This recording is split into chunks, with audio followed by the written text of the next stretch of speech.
முழு நெல்லிக்காய் ரசம்.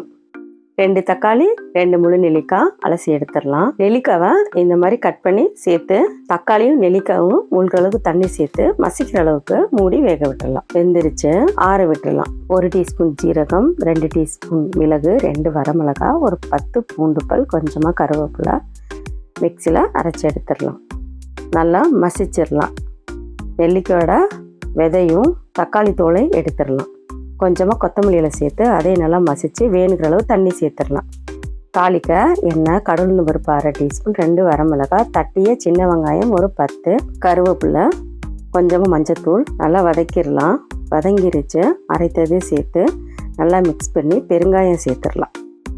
கரைசல் சேர்த்துடலாம். தேவையான அளவு கல் உப்பு சேர்த்து கொதிக்காமல் நுர வரும்போது ஸ்டவ் ஆஃப் பண்ணிடலாம். இந்த நெல்லிக்காய் ரசம் பார்த்திங்கன்னா நல்லா செரிமானம் ஆகும், உடம்புக்கு ரொம்ப கூலிங் தரும். டேஸ்டான சத்தான முழு நெல்லிக்காய் ரசம் ரெடி.